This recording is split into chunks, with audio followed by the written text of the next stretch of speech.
and I'll tell you guys since we're all friends. Every character I write has a piece of me in them. Hi, I'm Leigh Bardugo. You're listening to the GrishaCast.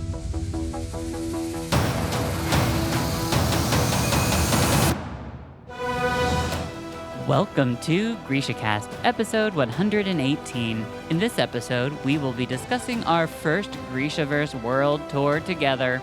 This is your host, Eric. And I'm Terry. From Nashville, Tennessee, this is your podcast for all things Grishaverse. A world created by our very own fantastic Leigh Bardugo. Moi savieni, casters. Hi. Woohoo! So, let's say hi to some listener cities. Okay, first we have Grand Forks, North Dakota. Ooh, yes, ma'am. And next we are going to Storuman, Sweden. Yay! I don't think I said that correctly, but I love it because I really seriously want to go to Sweden. That's my place I plan on retiring. So I promise that when I do retire, I will be able to pronounce that correctly for you all. But yeah, just a little tidbit. But yay! Thank you, listeners. So we are remote again. Things are, we just got to do things, but we still are here. We're happy, and yeah.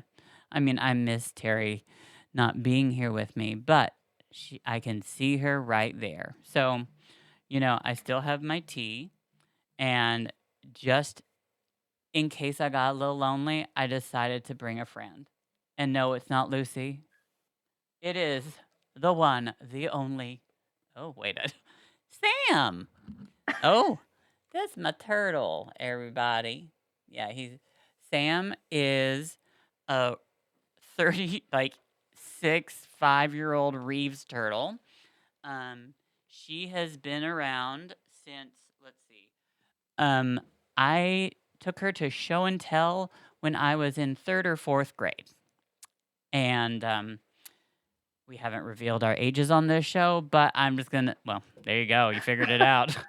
Yeah, she's definitely getting up there. Thought she was a box turtle my whole life, and that was back when you actually could sell turtles in pet shops. My parents bought Sam for me. Always thought Sam was a guy, until Sam laid eggs. So then we found out she's a girl, but that's okay. Sam could be Samantha. Anyways, also, Sam has always been with my parents until recently, and now I get to take care of Sam, which is seriously fantastic. Terry can totally agree because we have made sure that Sam has an awesome life out here. Sam's been in this aquarium her entire life, and it just had one rock. And it wasn't that my parents didn't take good care of Sam. That's what they knew. And when I lived with them, I would always let Sam walk around. However, now Sam has a beautiful habitat inside that has a tanning area deck and water, and then she has a beautiful outdoor habitat. So Sam is living her best life. She really is. Yeah, Sam is the most spoiled turtle I've ever met in my entire life. She deserves it though, because when I discovered she's a Reeves turtles, their lifespan is 20 years tops. It's yeah, she's definitely up there. And then when I took her to the vet, they were like, she is really active because she is. People say turtles are slow. Meet Sam. Sam flies around everywhere. It's really amazing. I know I've talked about Sam. I love it. It's just she's so cute and she's so fun. And don't forget, she's got her own Instagram with Lucy. Shell and Tail on Instagram. AN. Yeah, if you want to see. Anyways, yeah, so you got to see Sam. I just had to bring Sam out here, and now yeah. So, anyways, well, girl, how you doing? I'm okay. Yeah. As convincingly as I can say that. Everything is great. Everything is fantastic. You know, for the first time this week, I actually, because I have a lot of stuff going on too, with my family, I stopped saying, I would actually tell them, I'm not going to say okay because I know that would be lying. However, I am making it. And I mean, and we will.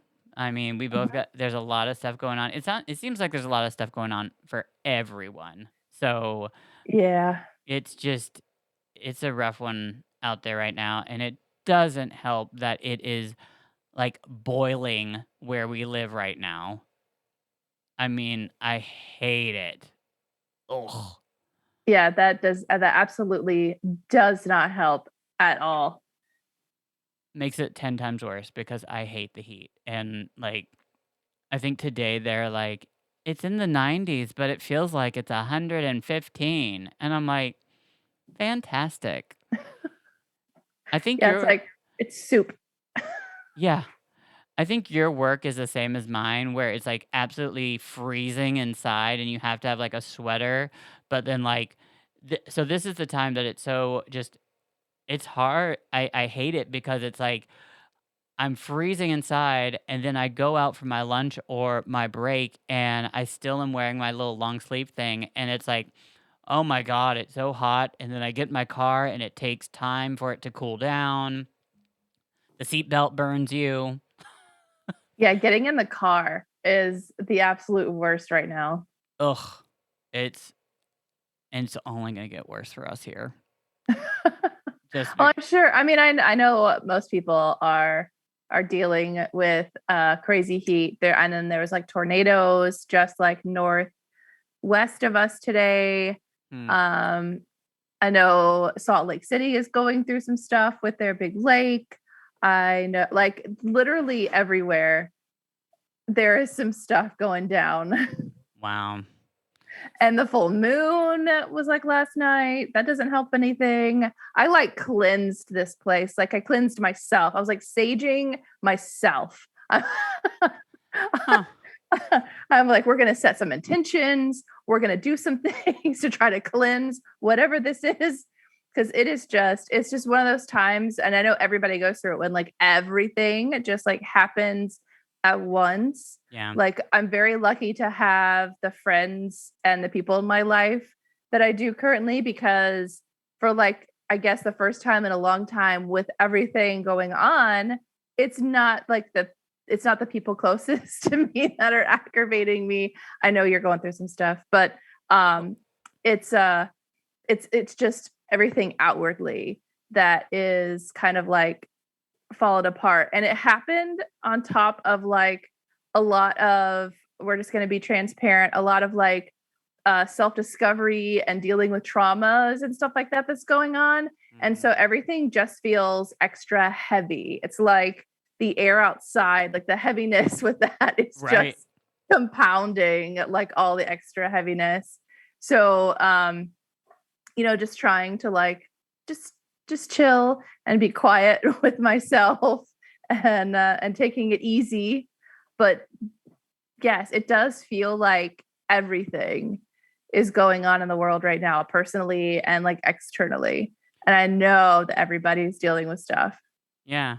It's hard to navigate when you've got just things like especially when it's things on top of things. Like, I mean, as you said, like you've got a lot going on, but on top of that, you've got some self-discovery and things that like are really eye-opening, and those are like incredible experiences. However, they are like it's a huge change, and it's just like it's eye-opening and it's a lot to take in. And you and I at our age, we like definitely need to like take some time to like, we think it out, really like we don't just jump in. We really like got to think. And it's just so when we have that going on already, and then you have like other just like insane stuff that it just makes it so much more difficult. Like I am I think everybody is going through it, and it's just like I don't watch the news, so I don't know anything about the weather. However, it's funny because you mentioned about cleansing, and like it was just this past weekend. I actually your birthday present that you got me. It was this little like meditation kit kind of, and it had these stones and a little candle, and oh my god, it's this it's sandalwood rope incense, and I've never seen that before, by the way. Love it. But I hadn't actually like I've I've set it all out and like moved it around to different places, and like always like I was trying to figure out, like the cutest little box to put it in forever. But I hadn't actually sat down and like followed the instructions and like actually did it, because like the different stones that are with it, I you're supposed to put it on different chakras, and like anyways, this weekend I decided like I'm gonna do it. Like I'm gonna like, and I got up my little book that I had put it all in, and yeah, it was actually a really great 15 minutes. I love to meditate. I haven't in a while, but I used to like on a very regular basis. So much that I used to actually like teach a little bit of a class. Um, and there's so much to learn with meditation, but like I just love it. It's something that works for me. It's hard, but like at the same time, it's so easy. And I even was talking to Caden about it, and like he's got the typical answer. Well, I always try, but like I can't stop thinking of stuff, and I don't do it right. And it's like, oh, honey, no, that's like not everybody's like that. It's just like it takes practice. But like I set some time into that, like to try to like give myself that, and like it was, it actually like helped. I'm at a point where I am reaching out, which is hard for me, and I think it's hard for you as well. And because I just don't do that well. I don't. Like I mean, it's hard for me to ask for help. I wish it was easier.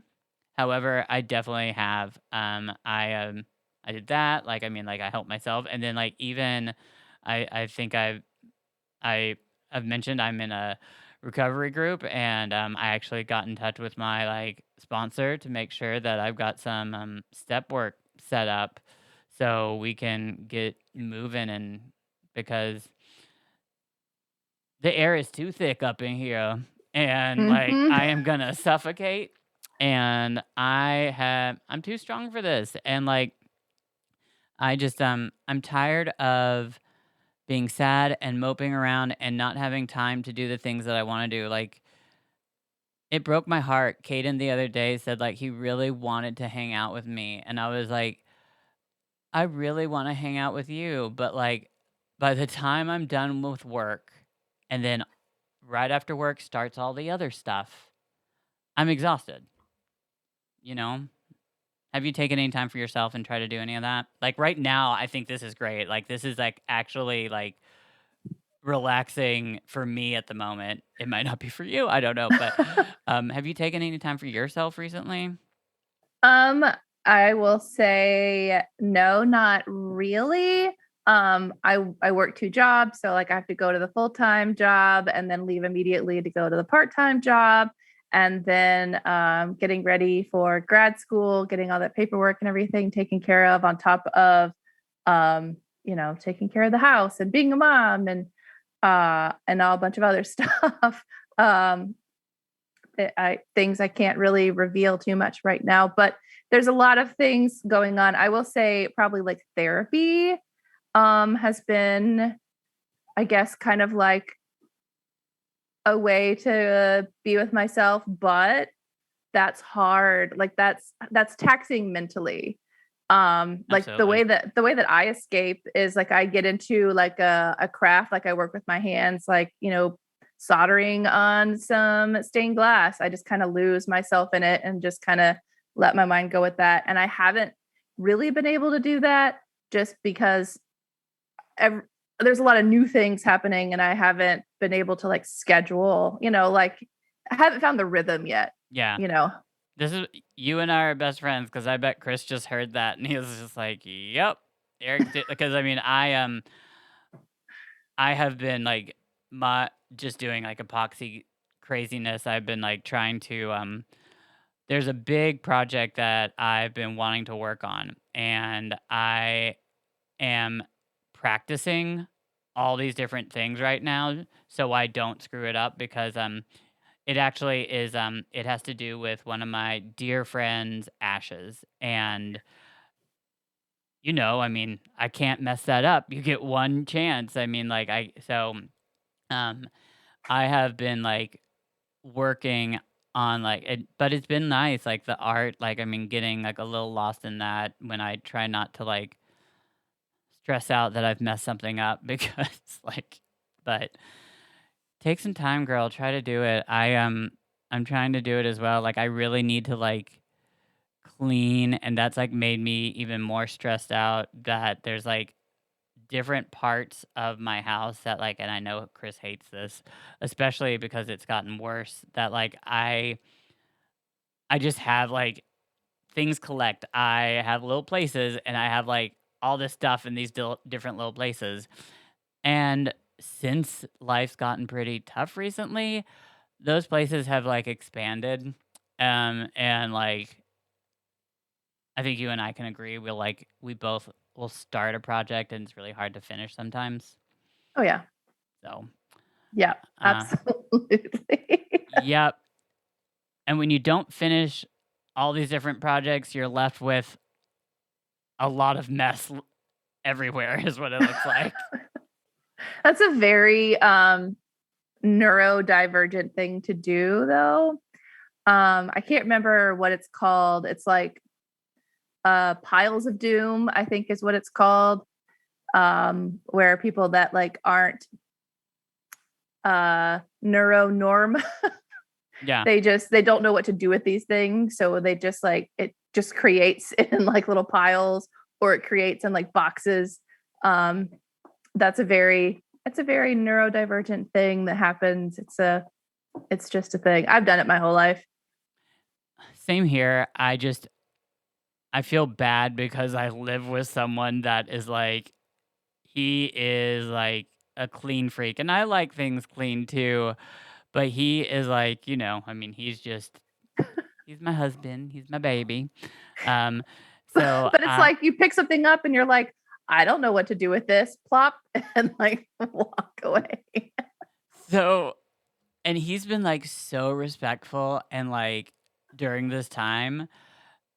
However, I know that like I would hate to be inside his head. I'm sure like inside he is just like tearing it up like, oh my God. Like but he's been so respectful and like sweet and letting me like, you know, have my little places. And he knows that like I really do want to clean them up. I just need to, and I am like slowly getting some things done. It's just, sometimes it just takes time. I'm trying not to let anything and everything make things worse, like stressing out over the fact because it'll be okay. But Yeah, I did get a text earlier. I will have to show you, but apparently we're going on a little just one night excursion sometime next week to try to kind of get away from everything. So good for you. I appreciated that. I didn't have to put any work into it, and I was very appreciative.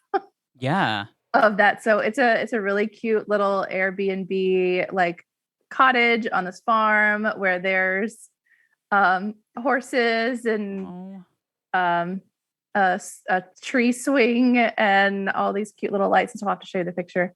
But I'm holding on to that currently. Yes. That sounds fantastic. Something to look forward to. Absolutely. You don't have cable TV, right? Like, I mean, you just have streaming stuff, don't you? Mm-hmm. Yeah. So, like, the only commercials I see are any of the streaming ones because I don't buy the premium ones that don't have commercials. But In this economy? Yeah, exactly. However, I've seen a lot of Airbnb commercials, and it really appeals to me and makes like it really It sounds like that would be such a great just like vacation by itself. Like you don't have to like sure it'd be great to like go to the Bahamas or somewhere, but like literally you can just find an Airbnb close by and that would be oh my gosh. So, I love that you're doing that. That's great. So, Yeah, I'm happy that that idea was presented, and yeah, I'm well, looking forward to it. That kind of makes everything better, when you have something to look forward to. absolutely. Absolutely. Well, for those of you out there that are struggling, we love you and you know what? We all will get through it. The one thing that is consistent is however we are feeling right now, it will change. So, just hang on to that and, we can do this. It's just something in the air and just and if you're not struggling, then pray for us because we could use it. Oh, the only thing constant is change. That's from the Jekyll and Hyde musical that you haven't seen yet, but that's I haven't. the only thing constant is change. Yeah, it's also repeated countless times in so many different recovery programs sometimes, but and like every self-help book, but um it's such like some of those things like even though they sound so cliche, they're so true. I mean, there's a reason. It's got like did you ever watch Rent? Yeah, a long time ago. Yeah. So like that quote, no day but today, like Hmm. what a good like I'm sorry, but like such a good quote when you like actually just like break that down and like try to use that. Like it's kind of like when they when they say one day at a time, like yeah, that sounds like so cheesy, and especially if you're trying to get sober or something, and it's like one day at a time, yeah, that whatever. But actually, like if you're trying, it could work for anything. If you're just trying to do something and you mentally just try to, okay, whatever is bugging you or whatever you're trying to get through, and just focus only on that 24 hours and be like, okay, I'm just going to make sure I don't eat cheesecake for 24 hours. I don't know what tomorrow looks like, but for 24 Right. hours, I'm not going to eat cheesecake. And then you do that again, like it actually adds up and it actually does work. It's a cliche, but like it makes sense. And anyways, we have all of a sudden turned into Grishaverse self-help Oprah. So, we are like I don't even know how long we've been talking because I know I set my timer late and that says 16 minutes. So, did, It's a did you it's a say group session. 43? Okay. I about had a heart attack. I don't know if anybody just heard Chris, but I thought he just said 43 and I'm like, "Okay, well then we just need to just set this out as our own self-help episode." But anyways, so we are here. This is exciting. Just because we finished the Grisha everything that's published so far. And it's really neat just because I can't believe we actually are here. Um, and in commemoration, I'm wearing my Sancta Elena little hat that definitely is like tore. Like I mean, I'm glad that if you actually are looking at the screen, you can only see it's a little raggedy at the bottom, but the whole thing is like, yeah, it almost looks like a Medusa hat. But anyways, in commemoration because I wanted to kind of think about just, go through everything we've done and just kind of remember, not like our Grishaversary, but, we just finished the world tour of like us going from the very beginning all the way to the end. And like, one, that's really cool to be able to also like, let's see what Terry thinks. This is her first time ever reading it. Yeah, so there's a couple different things, but let's start there. So, like, Terry, like, you remember how this started? I told you I wanted you to be a part of something. Fantasy was not your gig, um, especially young adult fantasy. So it was definitely reaching for the stars. However, you said, I'm going to help a sister out and I'm going to give this a shot. And you did. And here we are. And thank God you did because truthfully, you it's us together and our fantastic fans that have made this so successful. And thank you to everyone. But I do want to also thank right now my best friend because she's incredible. She's my best friend for a reason. But it's the connection that I think we have together, and it's been so fun. Not only like, I mean, it's cool to record a podcast, but it's it gave us also time to be able to catch up every week, and that's not easy to do sometimes in just normal life, to like be able to like always catch up with family and friends. But this podcast actually gave us an opportunity to be able to always, like, just check in each week. And I think it's incredible. So, anyways, just first shout out. I love you, girl. Thank you for doing this. I love you too. She's probably like, yep, now we're done. So peace out. No.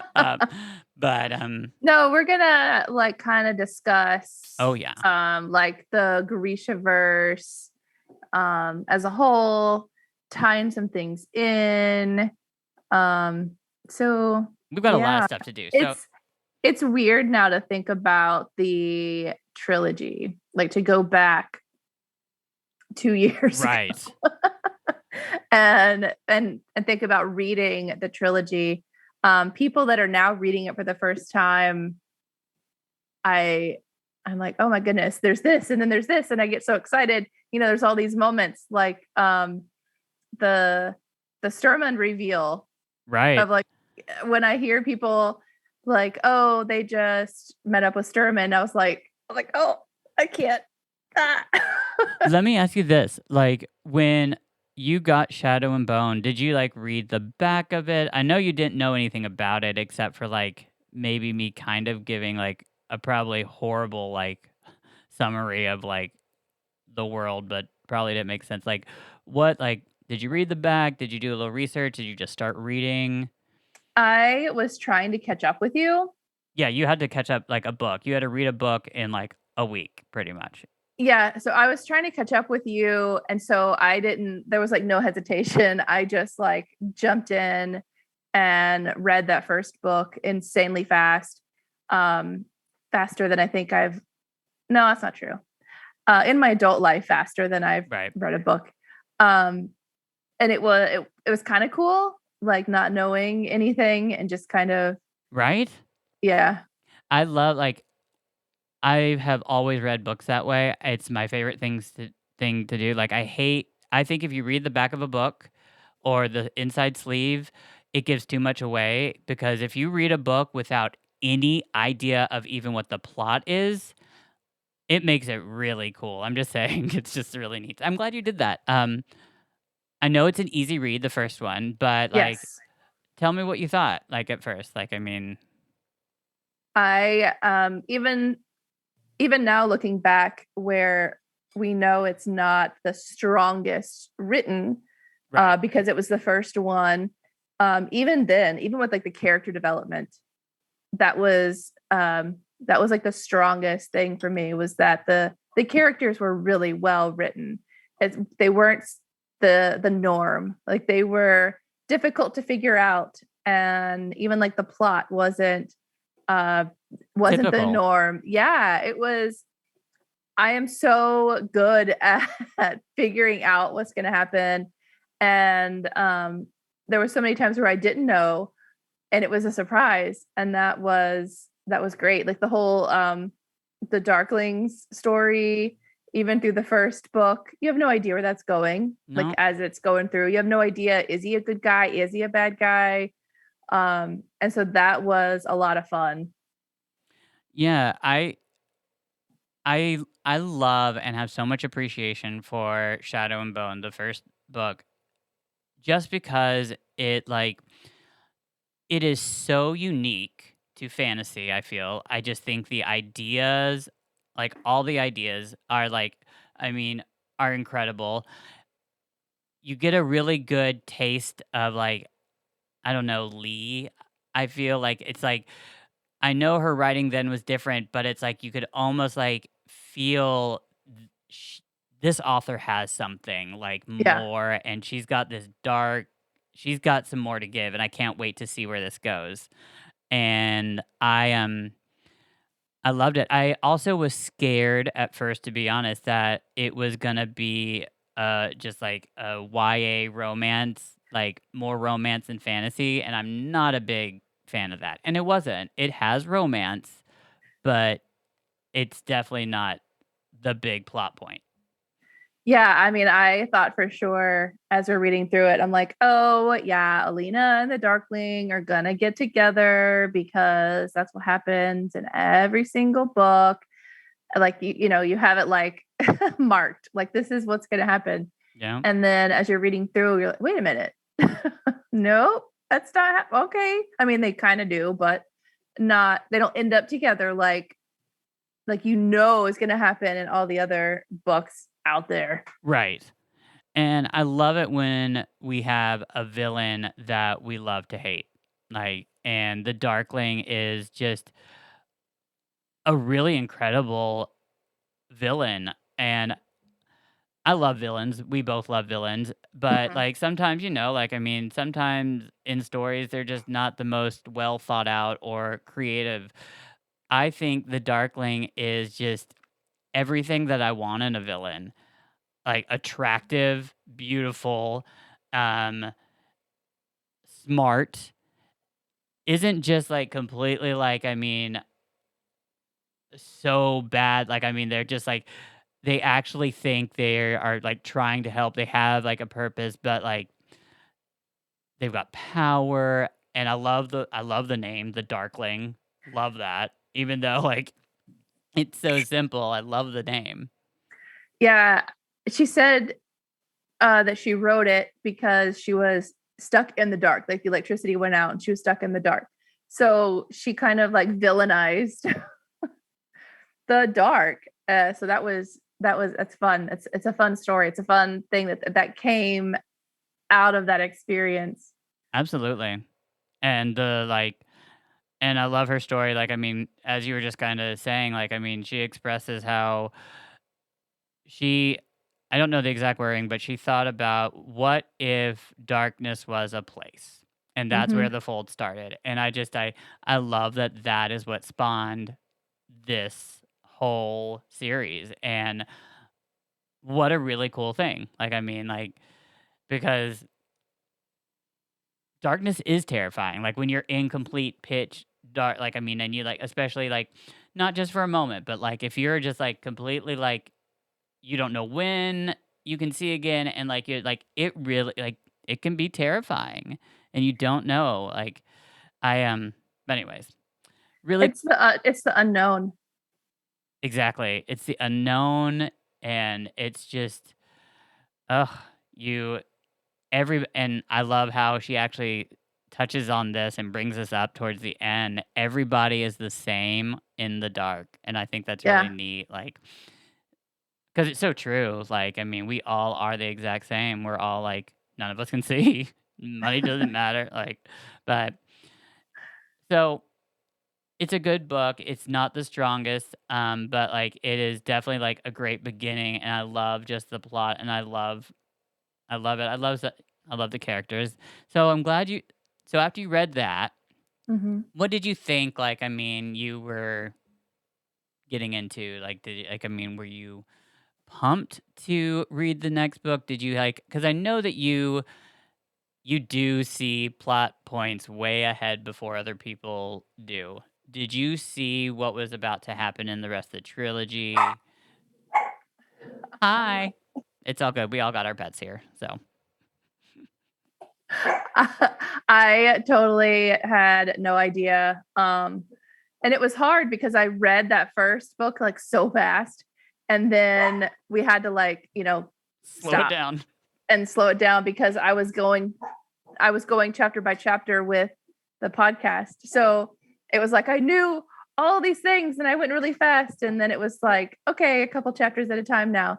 Um, so I had no idea Okay. what was going to happen. I think the second book brought many more. surprises and twists than the first book. Like you could tell, Yeah. like she was feeling it a little more. Because like I said, like Sturmund, and then it brings in Tamar and Tolia, and The story becomes more alive, like, I mean, because it does. it's a setup for the, like, conclusion for that trilogy, so, I mean, it Mhm. really is, like, it's good. It's it's crazy because when you think of the trilogy, like, I think everybody mostly thinks about Shadow and Bone and Ruin and Rising, um, but people often, like, don't really, like, think too much about Siege and Storm, like, it's a good book. It's Yeah. But, it's, like, all the but it really is, like, there is a lot that goes on in there. I enjoyed it. I really did enjoy it. I enjoyed like all the sea scenes, and Sea it's Whip, that's right. yes, the sea whip. Um and then you get the introduction to like the royal family, like really involved in like Rovkin royalty. You start to really get to understand that, and Yes. yeah. That's right, I forgot I wanted to ask you, like, I mean, so, like, the magic system, like, what did you think about that as in, like, I mean, compared to other ones? I mean, I I think it's very unique, but what did I you think think? it saved a lot for me because I'm not a, which we'll get to that in a little bit. I'm not a magic and dragons kind of person. Right. So that's why I never really fully read fantasy and even like YA fantasy. I had a lot of friends that read I don't know what they're called, but it was like this huge series that had dragons all over them, and I just would roll my eyes, and because that's just not, I'm not a magic and dragons like kind of person. I Dragonlance? maybe, I don't know. They Hmm. were older Lord of the books, Rings, maybe? obviously. No. Oh, okay. But I always read fantasy adjacent. It was like sci-fi and like horror and like things like that. So Yeah. Um, so this book, the book series where the quote unquote magic was scientific. And so a little more on the sci-fi than it was like fantasy. Like you're using natural resources, saved it for me. Like it drew me in. And I think that might help bring in a larger audience because it's not just like magical powers. Yeah, it's not just like, "Poof, this," like, I mean, like, there's thought put behind it because, like, the small science is just cool that way. Like, you can't just make something out of nothing, and I think that's very well like, I think that's a really smart magic system too because, a lot like, when you can do anything and everything, that's great, but that can also get kinda boring, you know? I mean, because I mean, like, you can just if you have wands that can do anything, then you can do anything, but the small science, like, I mean, it was limited. Um, However, as you started to learn more, like, it grew, but, like, it was kind of I thought it was really neat to see that because I never read or watched anything that had it like that. The only like the author that shall not be named, had the Mhm. houses, but that was just magic in general.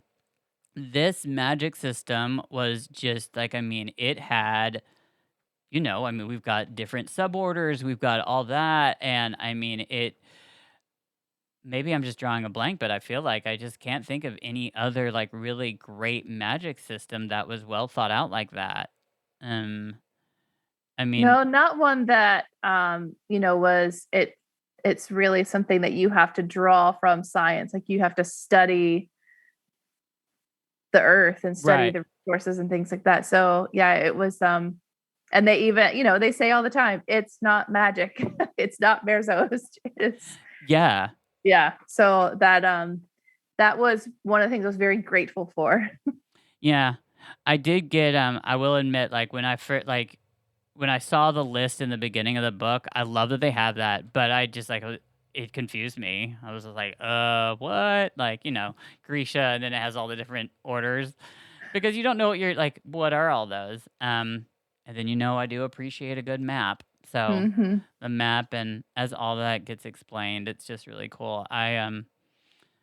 Yeah, so I just looked by the way at like some of the like episode names and so you like I mean if you've been listening from the beginning, I started with my friend Fiona. However, she went off to finish and do amazing things and went to another country to go to grad school.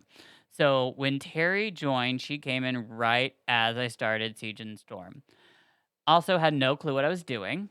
Um, I have not gone back to listen to any of that stuff. It would probably be terrifying, just because so much has changed. But I think this is great. You came in episode 9, where we started Siege and Storm, and the episode name is Jervanazel.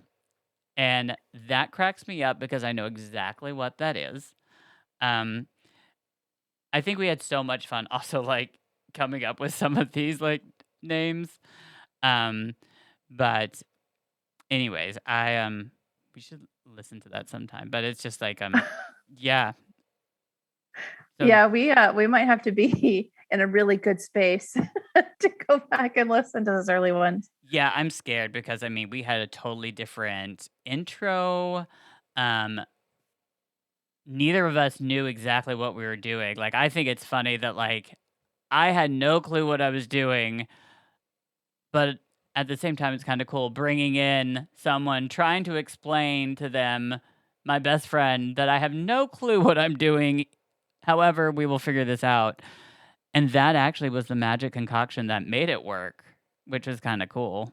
Um, because Yeah, you, and just getting comfortable. yeah, that took a while. Yeah, it's weird. Like, I still have my moments, but anyway, so so yeah, Siege and Storm was great. We read through that, and then we got to like Ruin and Rising, and like I love the first trilogy. A lot of people like dog it, but I think like I love everything that Lee's like all of the Grishaverse stuff. Obviously, some things are more favorite, like are more of a favorite of mine, but the trilogy is so important to read, even though it's very YA. Like it's very like the wording and all that. Um, but it's very important. I can't imagine just starting Six of Crows and never even reading the trilogy. You could get the world, but there's so much stuff that's so important in it. Yeah, and then there's information that is in the Six of Crows duology that is like, they were whatever jumping around. I don't care. What they say, like, Alina's death. Oh They yeah. talk about Alina's death in the duology, and if you haven't read the trilogy, you don't know what happened. You don't know that she faked it and that she's alive. Yep. So, I guess the story is still the story and it's fine, but you just don't know certain things. And I do think it's good for understanding like what's happening to read that first trilogy. Absolutely. It's just there's so much history and it makes it so just more important. I Game of Thrones, like I love the show. Have never like I tried to read one of the books. However, like I couldn't. There are people that are obsessed with that. And you know what? That's some hardcore fantasy. Kind of like Lord of the Rings. I've watched the movies a long time ago. Great graphics when the movies came out, like the one, but never read them. Because I wasn't big into fantasy either. Because like it was. I'm trying to think. Like it's more that like I liked. I didn't read Anne Rice like you, but I did like darker like things that were just like. But I didn't like romance. I guess I needed this. Like I needed some kind of magic, but I didn't know what it was. And this is what like Yeah, That's the only thing that like queer people had back then was like gothic stuff. And that's why yep. so many queers our age were goths back in the day, because that's literally all we had. Yeah. That's all we had to like express ourselves and how we felt different. So when you talk to people our age and they're anywhere on the queer spectrum, they dabbled in like emo, goth, Yes. magic, vampirism, like in that realm. Because that's all we had. Yeah. We were the artsy freak weird kids, and I'm sorry, I love the word freak. I know like I'm not like calling anybody, like it's just like I just remember the show Freaks and Geeks, and I mean people used to use like I'm sorry, I think it's just so stereotypical for like jocks to be like freaks, and it's like whatever. Like I'm sorry, but I look so much cooler and better in what I'm wearing in my clothes than like your leather Yes. jacket and like Your Alina crown is I was so much better. oh well, yeah, duh. I mean, of It's course. fabulous. But I mean like I would I loved like, even though like there was so much fun like doing with fashion. That like I mean coming up with that stuff. And that's what was neat also about here. Like I mean the keftas, um, thinking about what they look like. Hmm. And oh now we see, and I can't wait to see more though. That's gonna be incredible because there's more to come with those. And I think they gave us a little bit of a taste with Shadow and Bone. And now since they got the money and they know this show's gonna profit, there's gonna that budget money probably, yeah. Yeah, I read somewhere that the budget was like double what it was in the first go. And that is so exciting because for the money they had, they did so well They with the did. show. I cannot even imagine like what they're gonna do with double the budget. Do you remember when we were talking to Erin and that was like one thing that she mentioned about how like she like the graphics and it's like the fact that like they didn't get to like since it was a beginning show, it didn't have so much backing yet. Hmm. So that's why she's really excited about season 2 because I remember like when we finally got to see the trailer and I was so excited for a Kefta, but like at first you really couldn't tell like what Keftas were. I remember finally when we slowed it down and did that episode, and the very first ones that you see at least is like it's just a shot of like the Darkling in his tent with like discovering Alina, and they're like kind of in their army-ish like war Keftas. So it just looks like wool jackets that are the colors, and I was like, oh God, like I hope that's not all they're doing. I think they did a really good job at keeping things secret. Mhm. Like they knew that there was such a huge fandom that people were going to freak out. And I think with the interviews and the trailers and the sneak peeks and everything, they were so crafty at what they showed us and what they didn't. So that when you watch the show, it was like that you had these screaming moments like, oh my God. They were so smart. They did such a good job. And so did Leigh, by the way. I mean, Hmm. we know that Leigh was a huge part of this, and I I was nervous. So moving on into Six of Crows, like that's I was really excited for you to read that. Because as much as I love the trilogy for setting it up, um, I'm I don't know if I'm the biggest YA fan. I like YA, but I mean like I really like darker, grittier stuff. And Six of Crows is where that happens. Hmm. It's where we get our characters that definitely like I mean it's different. I was so excited for you to read it because I knew you would love it. Oh Um, yeah. so first impressions, like, what did you think? Did you think I was lying? What did like? I mean, Oh no, I think I don't remember exactly when, but I know there was a moment when I came to record and I told you like, yep. Yep, I'm in. I'm in.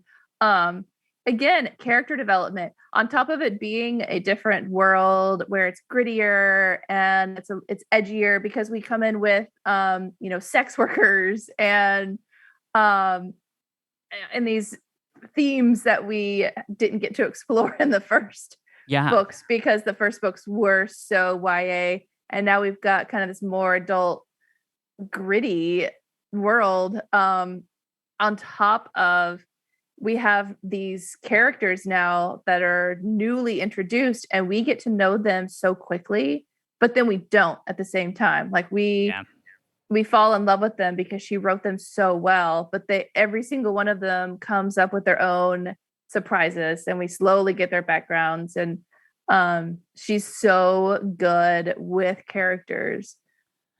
That Six of Crows is a masterpiece.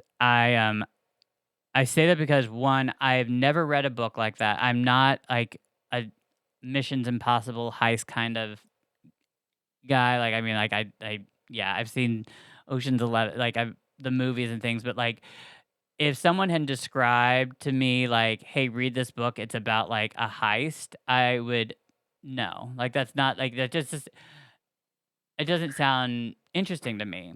However, when I heard that, I was a little worried because it's like, oh my gosh, I don't care about like things like that. It's kind of like I don't like reading military books or like things like that. Like I just, yeah. But the way she wrote this, and I'm sure, like I think she, like I know I'm wrong in this, and you're gonna laugh that I'm gonna admit this, but I had never read a book before that had the chapter names be the character that it was covering. So, like, for the longest time, I just thought Leigh was the most brilliant person I'd ever met because I thought she had come up with that. Oh, Yeah. I was like, so brilliant. Like, she's got like all these timelines and all these people, and it's just like so cool. And then, like, yeah, people are like, that's not new, honey. Like, no. okay. But it is like, what a tricky book to write too, because I mean the timing was everything in that story. Yeah, it was right up there with like the twists and the turns and everything. It was right up there with like the Da Vinci Code. It was like, oh, this is happening. Oh, psych, this is going on. Oh, Yep. surprise.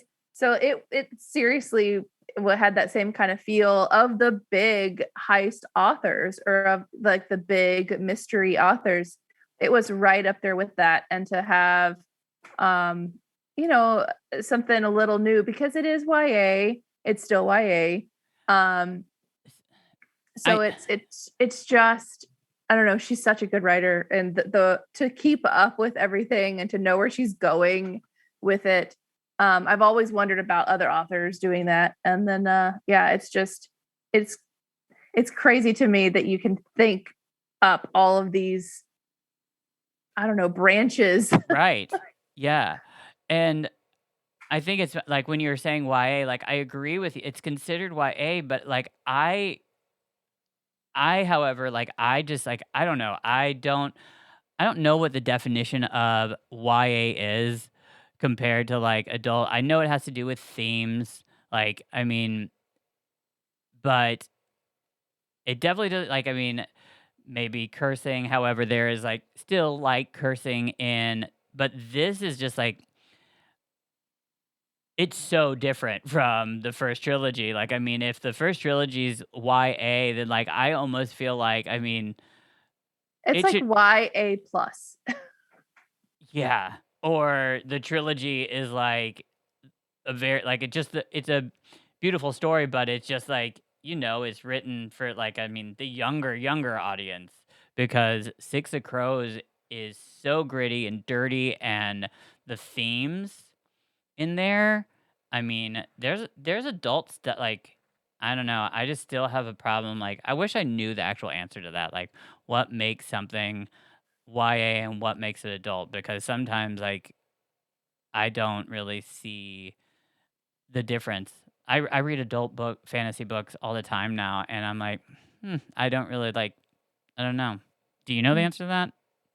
I don't, and I think it's probably just the like targeted audience is Yeah. probably really the only difference. So I mean, it's a bunch of teenagers, True. And the story is connected to the first trilogy, so it's still YA. Yeah.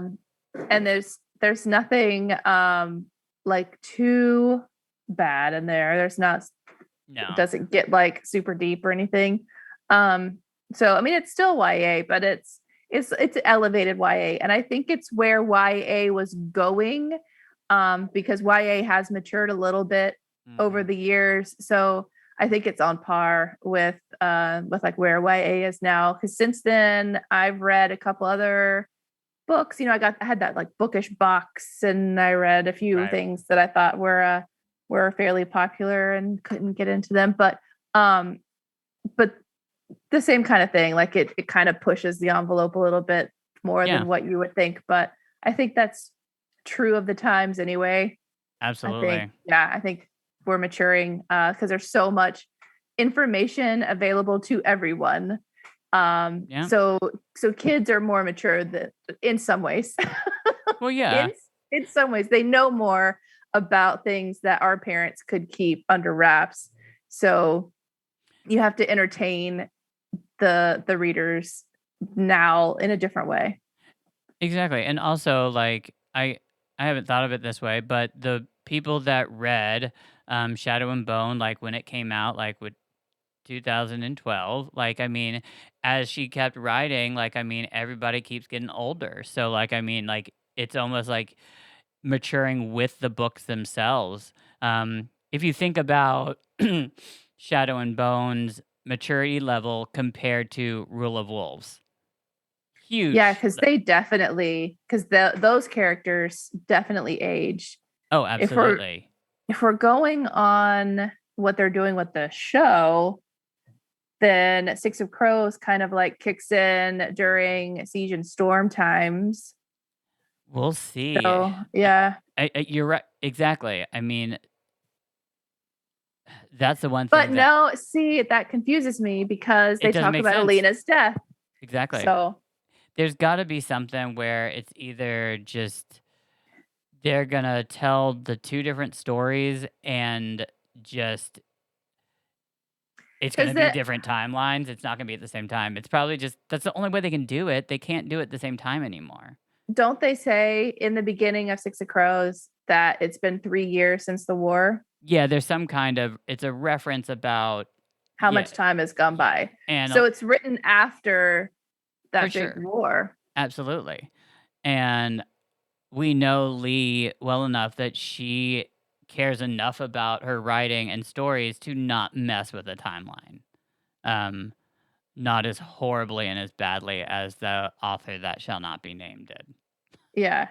So I'm hoping, I haven't like Googled, I but have I'm to take this hoping off. there's like a fan somewhere that can, or that has like put in the time and the effort to make everyone's like timelines match up. So if somebody knows of somebody that's done that, or if you've done it, please point us in that direction. I would love to see if anybody's taken the time to actually create that. Yeah. I mean, I think I mean, there are no holes in it. It's just, I think where it gets tricky is when we start, especially in Six of Crows, when we like have a character telling about something that happened before. And then like, it's kind of like things just jump all over the place. However, we didn't know how this first season was going to work out. And yes, it was the same time, but I could totally see they could do like I mean, it's been done before. Like I mean, different. Like I mean, the two different stories, just different timelines. Um, isn't there something like I feel like we watch like there's something that like Oh, has like The Witcher. exactly yeah like that's Um, there's definitely ways to do it. yeah. Because she's not gonna mess it up. She wouldn't. She couldn't do that. No, I'm not, and I'm not like suggesting that there's holes or anything's messed up. I would just like to see. How it's gonna happen. I agree. Yeah. Well, no, not like how it's going to happen, but I would like to see, like if you take the whole series from first book to last book and do the series of events of the timeline of like series of events, and then like here's where the Alina and Mal move to Like an end. the orphanage, and then you have Kaz meets Nina, like where you have just the list of events as they happen, like chronologically. Yeah. That'd be amazing to do. And it just some of the stuff I feel like, I mean, I don't know if we have all the hints to it, but I would love to see that too. But I that's feel like somebody somewhere probably has done that. somebody has to. I just And haven't like dug deep enough. it's definitely not the person that thought that in the last story that we just read, when water met fire and said that that was not the Darkling, but Mortsova, Ilya Mortsova. Definitely not the same person. However, yeah, and if not, let's do it sometime when we have time because we have so much. But that'd be really cool to see. I would love to see that too. Because I mean, in the show, yeah, we did get we've got Nina and Matthias's story already done, and some of the hints that we've gotten about the season, like heavily hint towards, like, I mean, the Six of Crows story. Like, I mean, I think like we've heard Hellgate and stuff. I don't know if you've seen or heard any of that, but Well, yeah, Matthias was being taken there at the end of the first season. And that's why Nina got on the boat, because she needed to stay with him. So, and then it opened, and then Six of Crows starts with them trying to break Matthias out of Hellgate. So that's the next step. they could, But that's a whole different timeline. they could maybe, like, I mean, I would hate that they do this, but maybe like the first couple episodes do, like, I mean, a quick, like, I mean, Siege and Storm, Ruin and Rising. You know, like, I mean, just all of a sudden, like, I mean, I'd hate that they do that, but I mean, you know, I mean, maybe that's the way that they can do it. Or just literally, like, we got the the characters to meet in this first season. However, this next season, they don't have to. They could stay separate. They are at the moment. It could just be different. Who knows? That's too much in theory. Yeah, but it's exciting.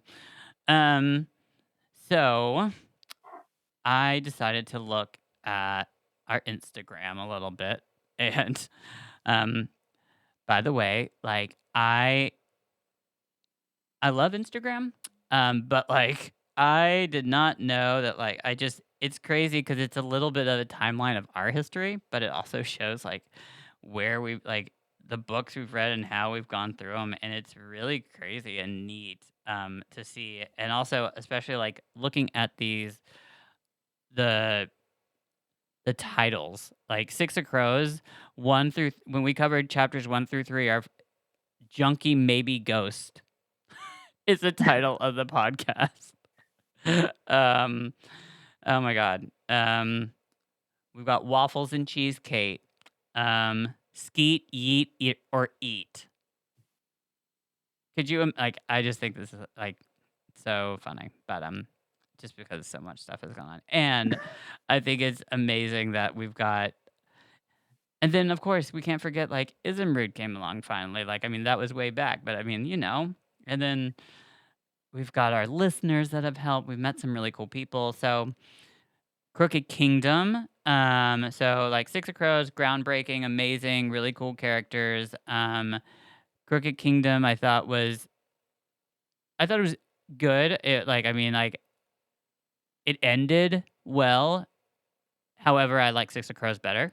I do like, I mean, it's good.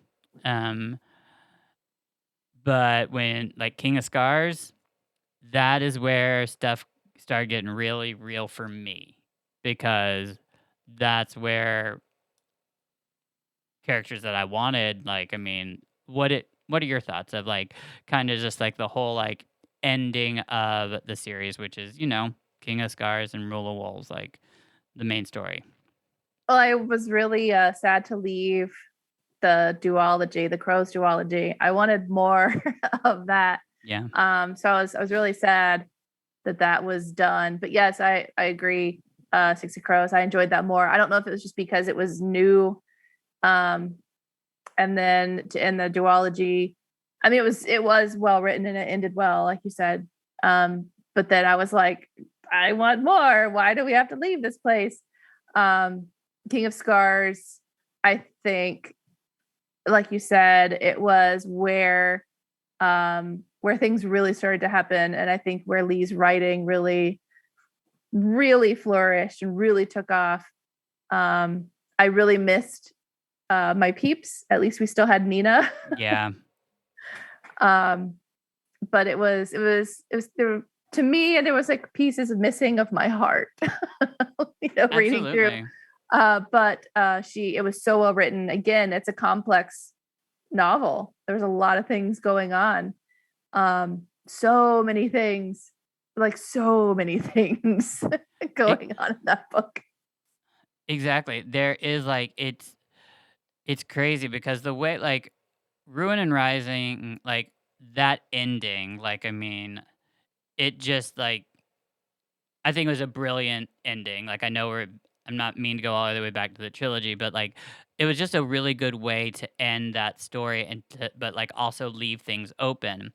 And then we enter Ketterdam. So we're still in the same world. We're a couple years later, but like we're getting a whole new side of things. And we fall in love with these characters. And it's just the characters just keep growing and we keep hearing about them. And then like don't forget, like I mean, I forgot that in Crooked Kingdom, Nikolai, like I mean, comes in like at the very end. And we get to see Zoya and Jenya. Mm-hmm. And just those cool things. I'm trying to remember. I know that Language of Thorns was written before, I believe, King of Scars. I'm trying to look it up real quickly right now, because that was just so different. And we did just finish it. I could look behind me, but if I did, like, I'm not gonna know like what that year means. But because the Severed Moon and the Language of Thorns, like those were okay. Fine, I'm going to.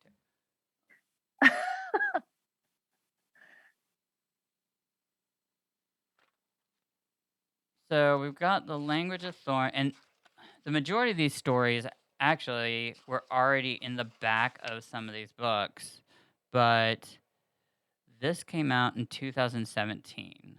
Okay, so 2012 was when Shadow and Bone came out.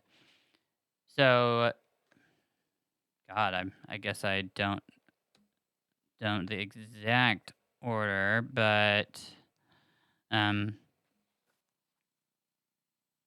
anyways, it's interesting just because I know that Leigh's main thing was also to like make sure that you could enter the Grishaverse through any way. Mm-hmm. But when we hit King of Scars, like that was it was everything I wanted because I wanted to hear more Nikolai. I knew there was more stuff that went on with the Darkling turning him into some kind of beast. And I thought it was really cool. And then we had Zoya, and I wanted to know, like, when they made that triumvirate, I love that word. I thought that was just such a cool word. I was like, oh my God. And then knowing Lena was still alive, loved it. And oh my God. And then, of course, we had Leon, which, did you see that one coming? Leonie? Leon. Leigh coming on to our podcast. Oh, Leon. I was thinking about King of Scars, and I was like, it's the way I talk, I know. We had Leonie. Okay. Yes, having Leigh on our podcast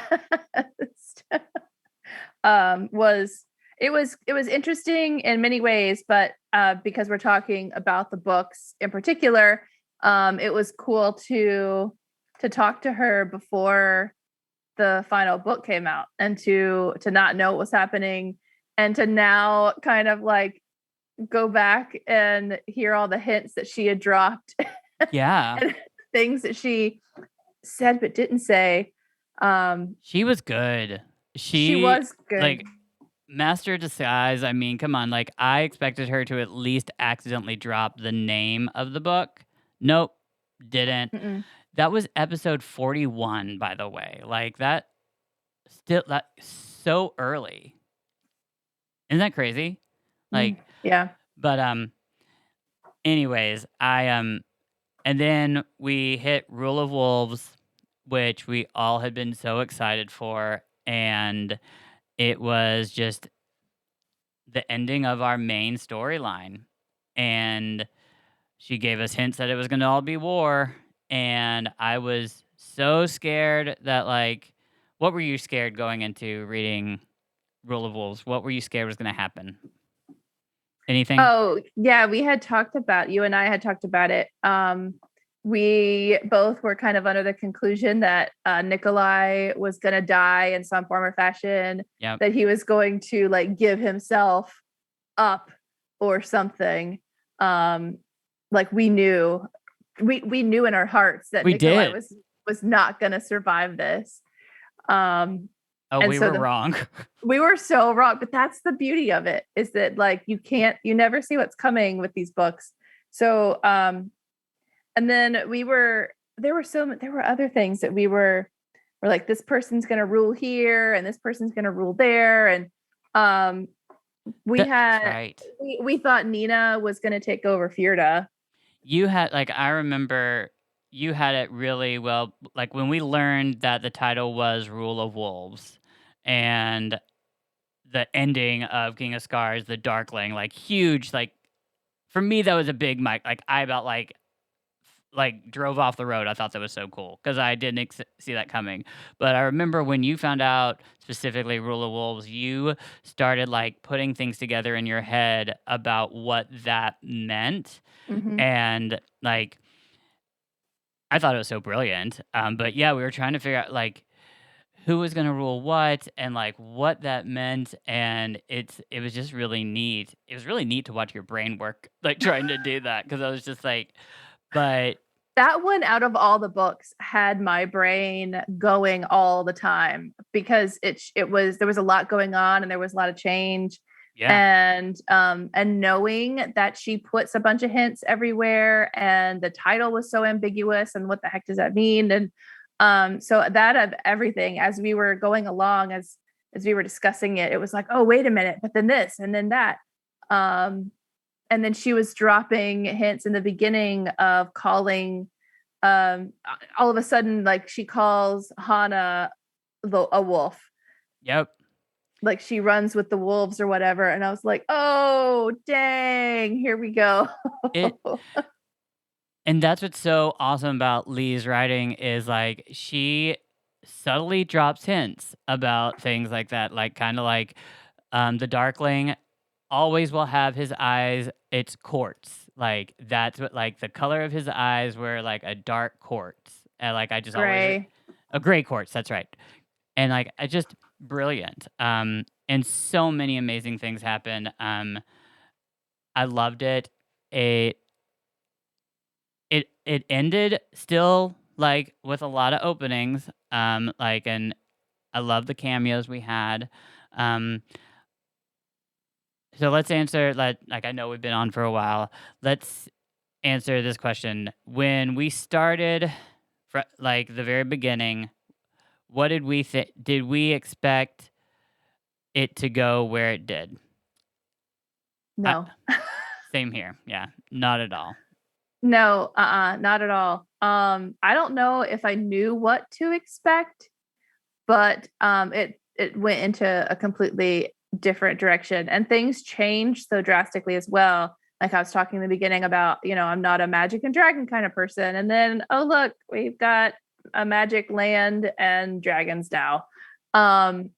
So that was I had to hold on to that one, and forgive Leigh for putting dragons and magic in there, but Oh, but come on, Zoya becomes like, oh, this cool, and like, come on, I want to see that kefta that she wear, like her, oh my god, her coronation outfit.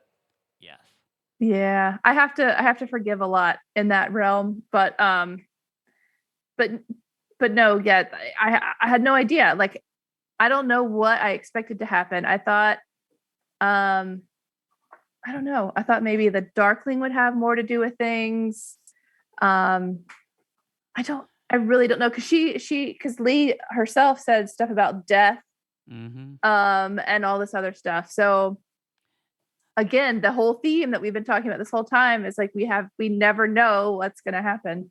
I can tell you, I didn't think it was gonna end the way it did, but I definitely didn't think that, like, I thought that the trilogy, when it ended, it was over, and then when the success of Six of Crows started, that was gonna take on its own new thing. It was gonna stay in the same world, but continue on.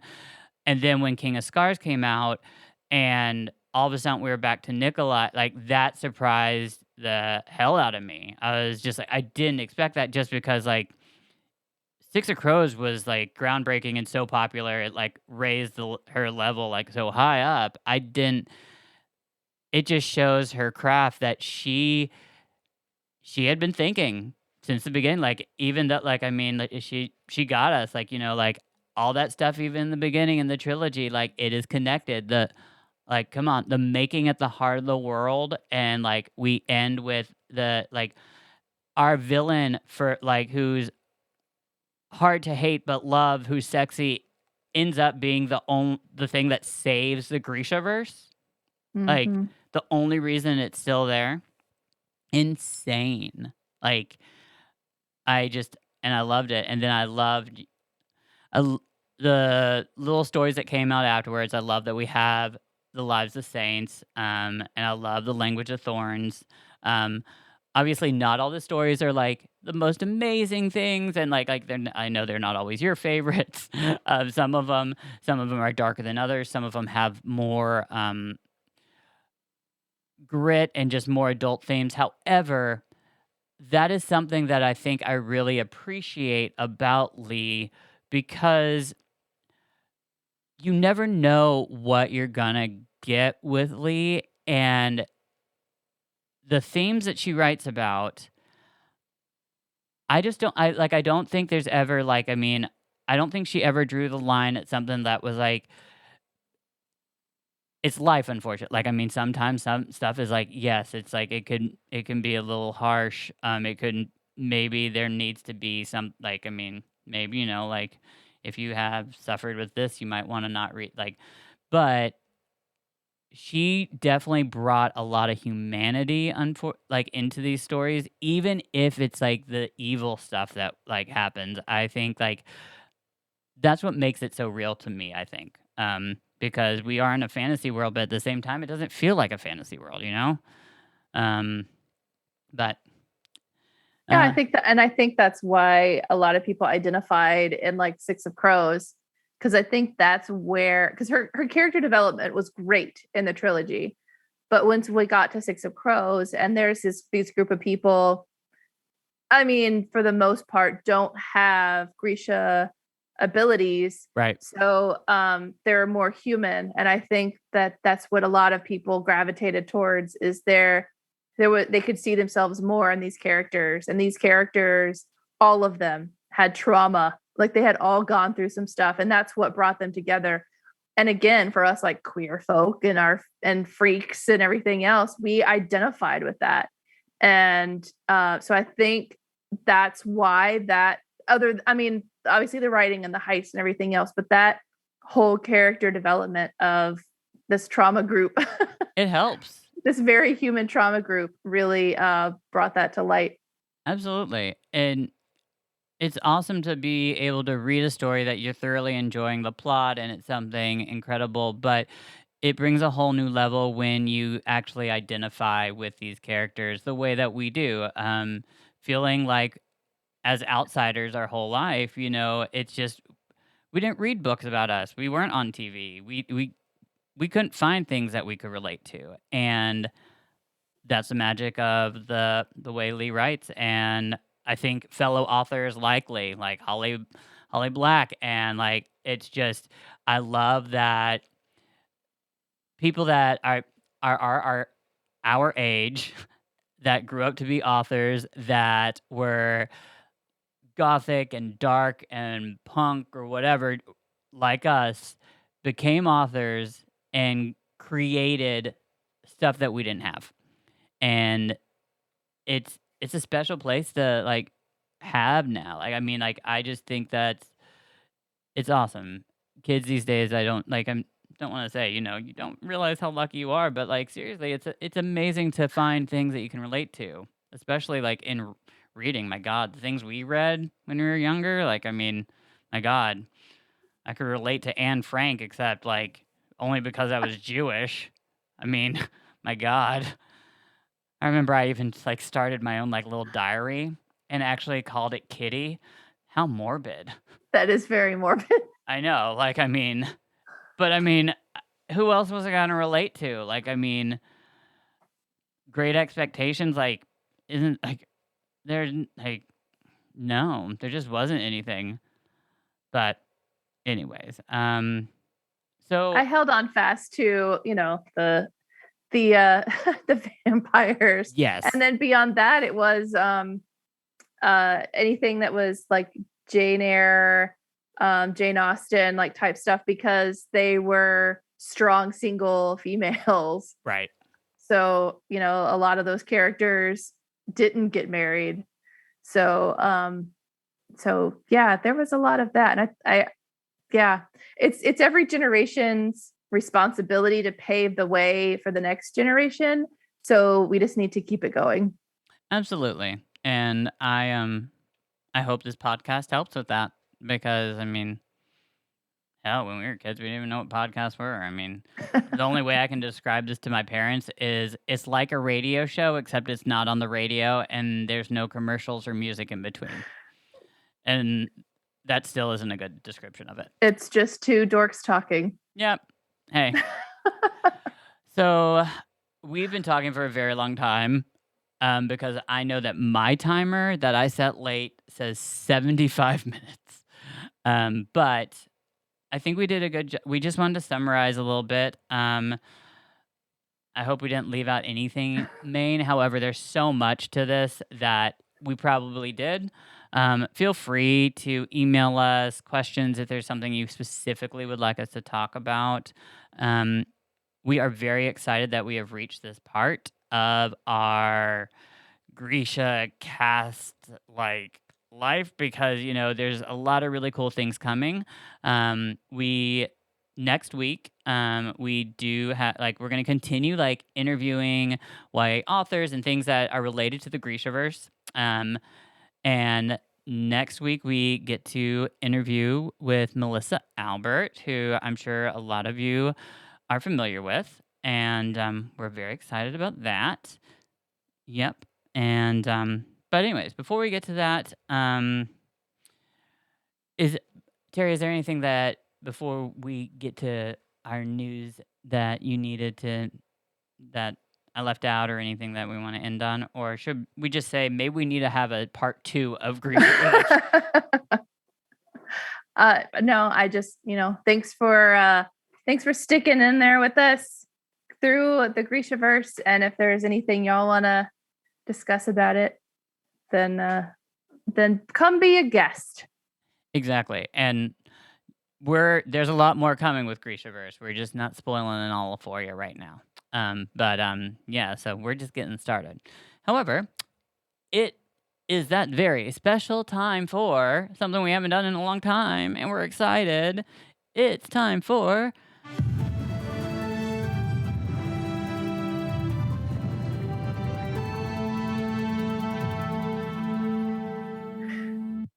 GrishaCast news. GrishaCast news. Yeah. I mean, we haven't done that in so long. I kind of I almost forgot. And then I just didn't want to scream. No. However, we have GrishaCast news. We are very excited. So let's take it away to our wonderful Grisha in the field. Here we go. We are so excited to see you again. Hello, Alex. Hi. Hello! Thank you guys so much. It's been so long since I've been back on. Happy Pride. I have my little Pride top. A little bit of makeup on it, I guess. But yeah, happy Pride! It has been such a long time. I miss you guys so much. But with that, let me just hop straight into the news. The biggest piece of news that we have is the Grishaverse turned 10 years old. So, congratulations to Leigh. That's amazing. 10 years of hard work and just busting out all these amazing, amazing stories. I am so happy for her and I am so proud of her. Our next thing I have is season 2 has officially wrapped. Netflix Geek Week also got interviews with the cast. There wasn't much said, but we did have just fun questions with the cast about the Grishaverse and about season 2. They weren't able to say anything, but my favorite part was Freddie Carter saying traumatic, but amazing. But the best. Traumatic, but the best. So I'm thinking we might get a little bit of Kaz's backstory in season 2, which I am absolutely excited for. I have to see that. Netflix also released that there's going to be a Shadow and Bone RPG game in the works. I'm not sure of the release time, but that is very exciting news. I'm very excited about it because me and my partner both game. Leigh did send out another newsletter, and in the newsletter it was updates on writing projects. It had her own personal life updates, plus pictures from when she was on the Shadow and Bone set in Budapest. So I'd definitely go check that out. Make sure to check your spam folder because sometimes those emails end up in there if you're not seeing any. And I believe you can also sign up for those on her own website. I think the last thing I have, last but definitely not least, is Shadow and Bone Season 2 is rumored to air early in 2023. This is expecting if we do not have any delays like we did for Season 1 with COVID. So, fingers crossed, because I am dying for Season 2. I am dying to see what they do, and I'm dying to meet Wylan! Alright, that's all the news I have this week. I do apologize if I forgot anything. Life has been absolutely insane for the past month, 2 months. But yeah, anyway, happy Pride, congratulations to Leigh, and have a great week. Bye! It's so nice to have them back. And there was quite a bit of news too. Yeah, and it sounds like literally the entire GrishaCast staff is going through it. So Yes. we just all have a lot. But yeah, a lot of news, which is great because we did have not that much coming out. But they're giving us little bits and pieces and exciting. It's really exciting. That game. I know. I'm intrigued by that. I wonder what, and I think actually that my Grishaverse newsletter has been sent to spam because until they mentioned that, I was like, I never got mine. So I want to go see some of those images. Yeah, I'll have to go digging too. Yeah, because I want to see. But so next week we'll be having the interview with Melissa Albert. And then we are actually going to be starting Ninth House soon. We haven't come up with a date. Next week, when we have our interview podcast, we will let you know when we will be coming back. But we definitely are going to start Ninth House. We know Ninth House is Leigh Bardugo, but not Grishaverse adjacent. However, it is incredible. It's an adult book. If you are listening to this podcast and you are a young adult reader and you are not, your parents wouldn't agree with you reading an adult novel, then next week's episode should probably be your last for a little bit and just watch us on social medias because Ninth House is adult themed and adult only. We will make sure that we say that in every podcast. But it's very different because, this has been a YA so far, even though I curse every once in a while and whatever. But Ninth House definitely has some adult themes. It's an amazing story, an amazing book, but it is it's definitely very different. But anyways, what a fun episode. I didn't expect that we would talk this long. Come on. I know. I already talked too much. I'm just hoping that I didn't talk the whole time. You didn't. Okay, good. Thank goodness. Oh, and I hit the dang mic again. But okay, well, we love you all. Happy Pride. Happy Pride. Yes, we love you all. And yeah, enjoy Pride. We still got more Pride coming this month. And yeah, we will see you all next week. Long live the Grishaverse. Like we're at the end of the hour, so my voice is a little husky. A plus. No mourners. No funerals.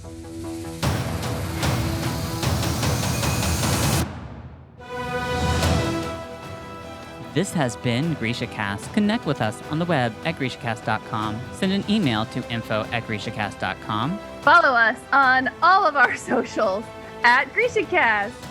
Yes, you sure do that. And thank you to our amazing staff, Chris, Alex, Michelle, Sid, and Chloe, and of course, Terry from far away.